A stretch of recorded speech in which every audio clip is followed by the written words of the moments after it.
माँ, अब तो मैंने स्नान भी कर लिया है और मैं तो पुनः स्वच्छ हूँ। बहुत भूख लगी है, अब तो भोजन कर सकता हूँ ना? अवश्य पुत्र।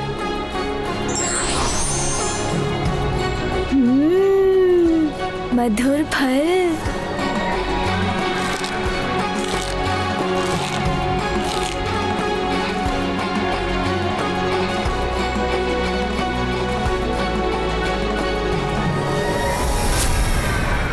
पुत्र, धीरे धीरे संभल संभल के भोजन ग्रहण करो। चिंता मत करो प्रिय, अभी एक बालक ही तो है, धीरे धीरे उचित संस्कार भी ग्रहण कर लेगा। हाँ स्वामी, किंतु संस्कार तो बालक अपने माता पिता से ही प्राप्त करते हैं। उसकी माँ हूँ मैं, इसीलिए उसे उचित संस्कार तो मुझे अभी से देने होंगे। पुत्र, यदि तुम बहुत सा भोजन बहुत शीघ्र करने का प्रयास करोगे तो तुम्हारा शरीर उसे उचित प्रकार से पचा नहीं सकेगा और तुम्हारा शरीर अस्वस्थ हो जाएगा, उदर में पीड़ा होगी। इसीलिए धीरे धीरे खाओ। उचित है माँ। माँ, मामी जी का निवास स्थान कहाँ है? वहीं जहाँ तुम्हारे मामा जी श्री हरि नारायण का निवास है, वैकुंठ में। वैकुंठ? वहाँ तो मुझे जाना ही होगा।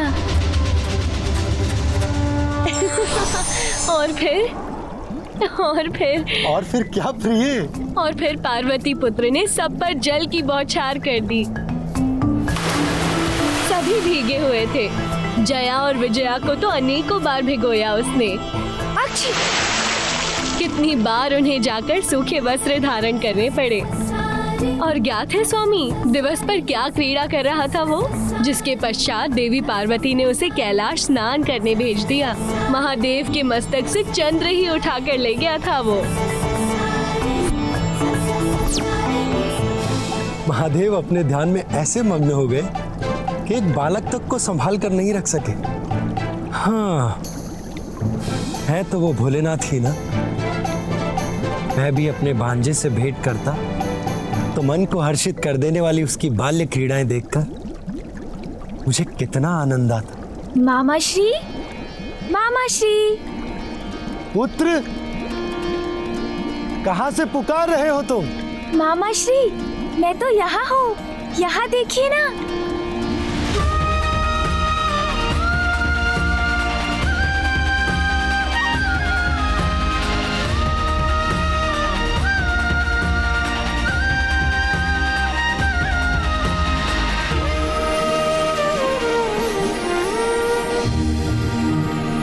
ये वस्त्र और आभूषण मामी जी मेरे लिए लाई थी आज। आप नहीं आए तो मैं स्वयं आपसे मिलने आ गया मामा जी। प्रिय, हमारा भांजा हमसे मिलने आया है। आप भोजन आदि प्रस्तुत करके उसका स्वागत नहीं करेंगी? मैं तो उदर भर भोजन कर चुका हूँ, बस आपसे भेंट करने आया था। किंतु मामी जी, आप रुकिए मत। यदि आपकी इच्छा है मुझे भोजन कराने की तो आपको निराश नहीं करूँगा मैं। कुछ स्वादिष्ट फल ले ही आइए, भूख तो नहीं है मुझे, किंतु आपके और मामा जी के स्नेह को कैसे अस्वीकार करूं?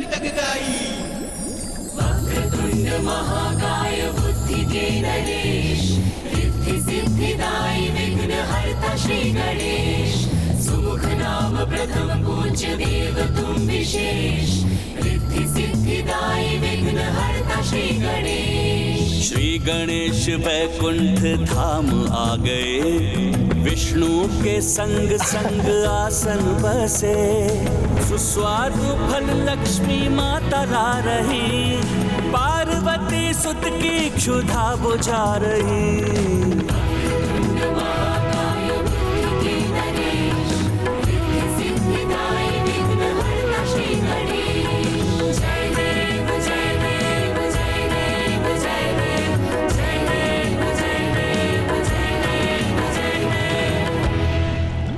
मामी जी, आपके समीप इतनी स्वर्ण मुद्राएं क्यों है? वो इसलिए पुत्र कि जो भी भक्त अपने भक्ति भाव से मुझे प्रसन्न करते हैं, मैं उन्हें सभी सुख, साधन और समृद्धि प्रदान कर सुख संपन्न बनाती हूँ। हाँ पुत्र, अपने भक्तों को धन धान्य से परिपूर्ण करती है तुम्हारी मामी। इसीलिए संपूर्ण जगत उनके धन लक्ष्मी रूप की पूजा आराधना करता है। धन? धन? किंतु धन में क्या?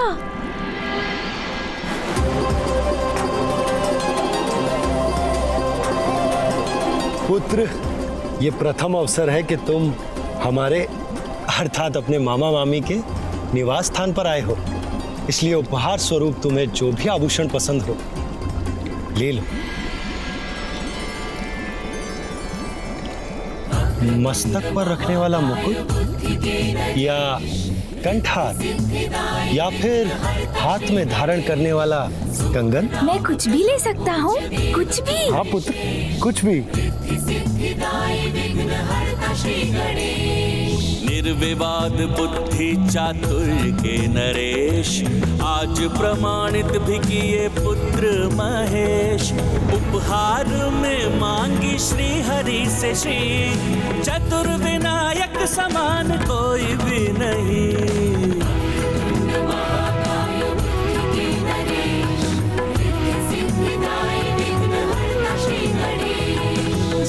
तो मैं मामी जी को ही साथ ले जाता हूँ, क्योंकि धन धान्य और संपन्नता की स्रोत तो वही है। चलिए ना मामी जी मेरे साथ। अरे अरे पुत्र, अगर मैं तुम्हारे साथ चली गई तो तुम्हारे मामा जी का ध्यान कौन रखेगा? ये भी सत्य है। उनके लिए तो आपको यहीं रहना होगा।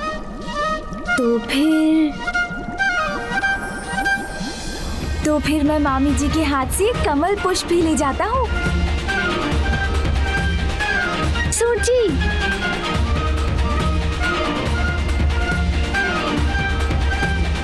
हाँ अब ठीक है।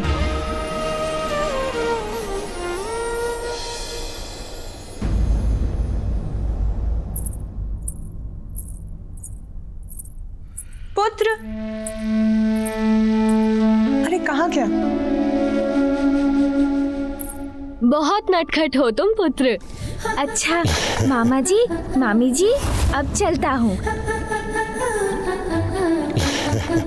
अरे अरे पुत्र, मेरा कमल तो लौटाओ। नहीं दूंगा। अच्छा नहीं दोगे तो अभी पकड़ कर ले लूंगी तुमसे। और आप मुझे नहीं पकड़ सकेंगी मामी जी। अच्छा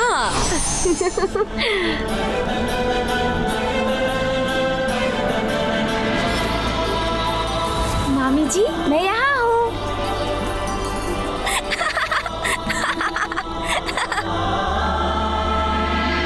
पुत्र, पुत्र,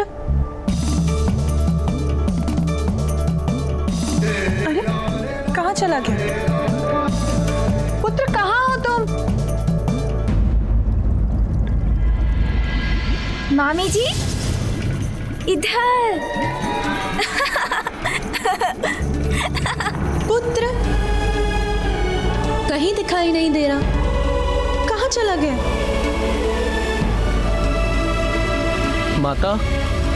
माता कोई चिंता की बात है क्या? नंदी, मैं रसोई गृह में थी और कुछ समय से ना तो मैंने अपने पुत्र को देखा है ना उसके स्वर को सुना है। यहाँ आकर उसे ढूंढा, किंतु यहाँ तो उसका कोई चिन्ह भी नहीं है। माता आप तनिक भी चिंता न करें, वो यहीं कहीं होंगे, मैं उन्हें देखता हूँ। पुत्र कहाँ हो तुम? पुत्र, पुत्र। माँ,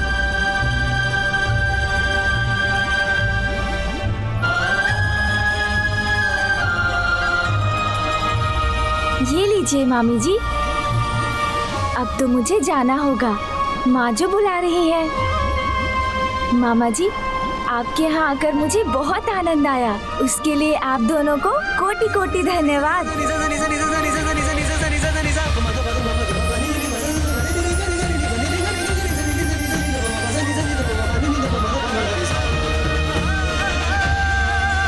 मेरा पुत्र ना जाने कहाँ होगा, अभी तक लौटा क्यों नहीं? पार्वती का पुत्र तो बहुत नटखट है स्वामी, थका दिया मुझे। बालक तो नटखट ही होते हैं प्रिय, किंतु हमें उन्हें बहलाना आना चाहिए। अब आपने तो देखा ही है किस प्रकार पार्वती नंदन मेरे समीप नम्रता और शांति पूर्वक बैठा था। इस तरह से संभाला जाता है बालकों को। देवी लक्ष्मी, ये भी एक कला है।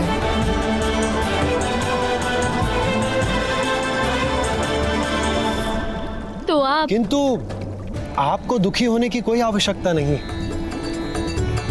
बालकों को संभालना अत्यंत ही कठिन कार्य है। सब नहीं संभाल पाते उन्हें। अब महादेव को ही देख लीजिए, वो बालक उनके शीश से चंद्र ले गए, और महादेव वो तो इतने भोले कि उन्हें ये बात ज्ञात तक नहीं है। हाँ हाँ प्रिय, मैं जानता हूँ आपने उस बालक को बहलाने के अनेक प्रयास किए, भांति भांति प्रकार के उपहार प्रस्तुत किए, परंतु वो तो आपका कमल ही लेकर जा रहा था, और उसने आपसे इतनी भागदौड़ जो करवा ली। स्वामी, आप तो बालकों का ध्यान रखने में उतने ही कुशल हैं जितना असुरों का नाश करने में। तो मेरी एक जिज्ञासा शांत करेंगे? हाँ हाँ प्रिय, जो पूछना है निसंकोच होकर पूछिए। देखिए, पार्वती पुत्र ने सर्वप्रथम महादेव के मस्तक से चंद्र उठाया, फिर मेरा कमल, किंतु आपका शंख नहीं दिखाई दे रहा स्वामी। कहाँ गया आपका शंख? अब शंख लेने मुझे ही कैलाश जाना होगा। मिथ्या हो जाएगा आपका कथन, झुठला देगा आपके वचन को। आपका ये पुत्र सिंदूरा ब्रह्मदेव, अजय हूं मैं, कोई अंत नहीं कर सकता मेरा।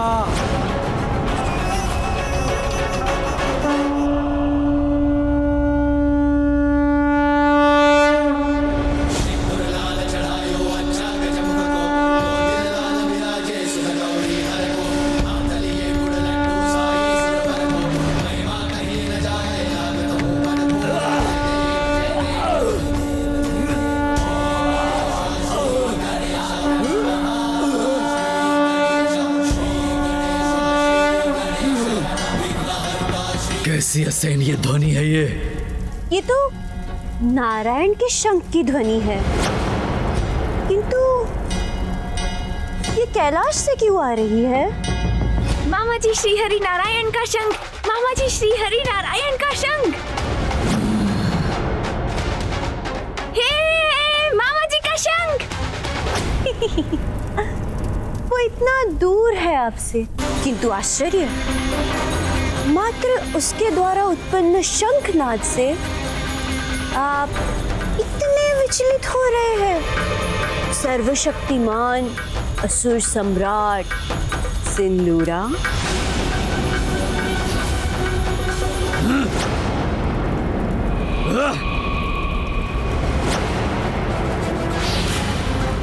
आवाहन करो किसी भयंकर, भयावह, अति शक्तिशाली मायावी असुर को प्रस्तुत करो मेरे समक्ष, जो गुप्त रूप से भेदिए के समान कैलाश जाके निचोड़ ले प्राण उस दुष्ट बालक के। जैसी आपकी आज्ञा असुर सम्राट सिंदूरा। इस कार्य के लिए सर्वथा उपयुक्त महामायावी एक असुर है मेरी दृष्टि में, उसी को यथाशीघ्र आपके समक्ष प्रस्तुत करूंगी मैं।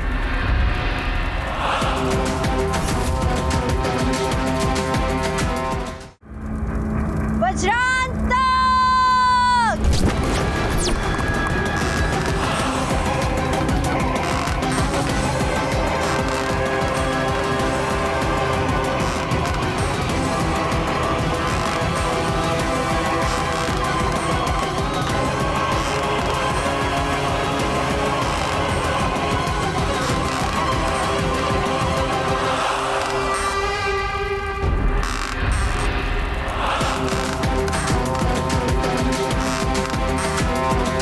जिसकी परछाई ही इतनी विकराल है, प्रत्यक्ष में तो वो और भी भयानक होगा।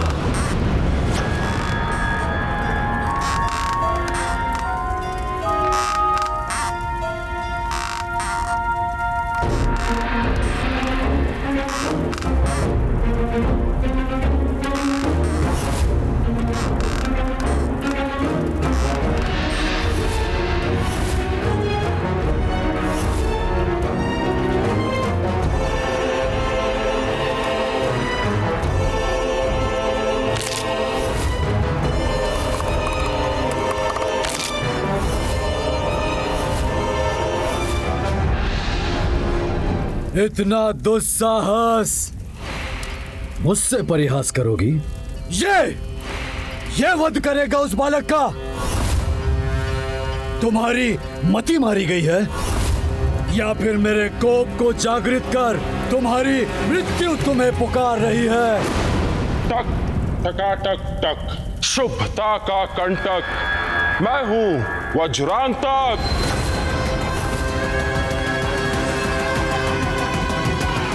उसके लघु आकार को देखकर भ्रमित ना होइए असुर सम्राट।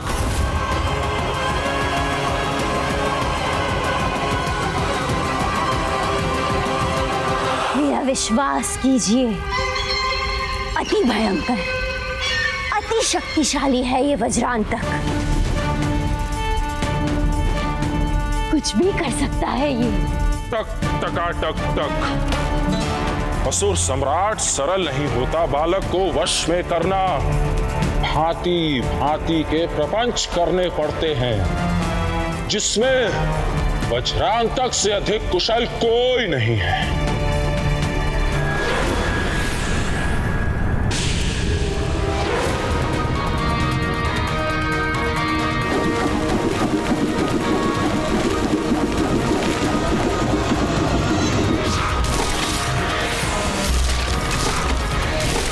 अरे कहाँ गया यह विचित्र मायावी असुर? इतनी तीव्र गति से चलायमान है कि इसे देख पाना भी कठिन है।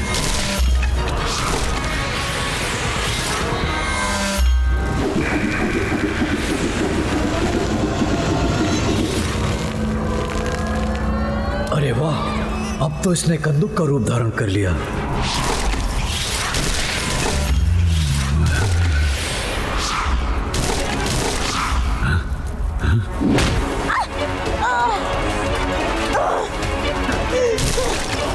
दुष्ट, ये क्या किया तूने? मुझे यहाँ हट कर दिया। दुष्ट है, मायावी है, क्रूर है, अर्थात श्रेष्ठ असुर होने के सभी गुण हैं इसमें।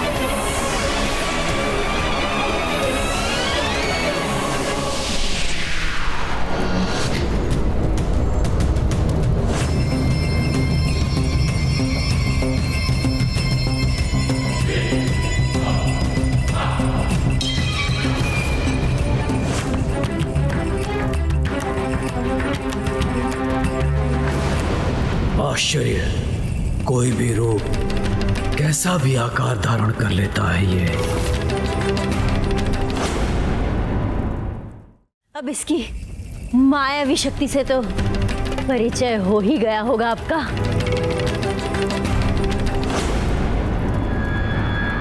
किंतु अब ये क्या करने जा रहा है?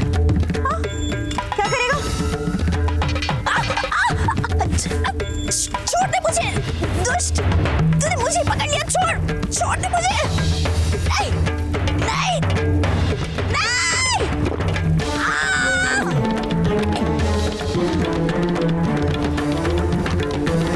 मुझे मुक्त कर दो, असुर सम्राट सिंदूरा!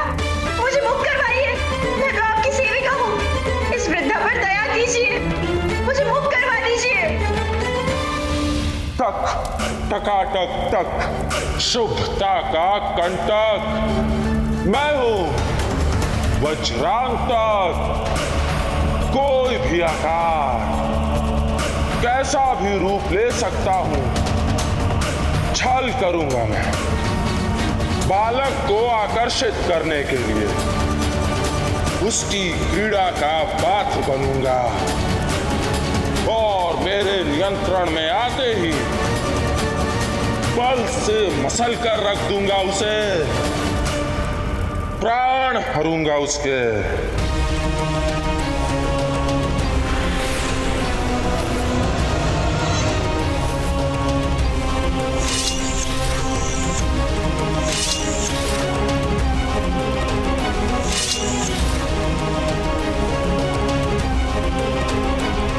मुझे बाहर निकालो मुझे! सर्वप्रथम उस वृद्ध मायाविनी को तो बाहर निकालो।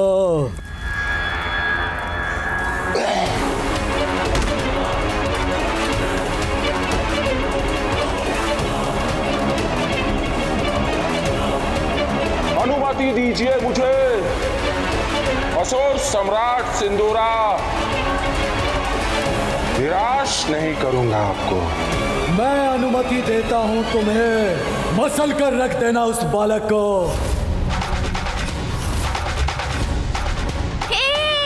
मामा जी का शंख, मामा जी का शंख, मामा जी का शंख मेरे पास है, मामा जी का शंख मेरे पास है।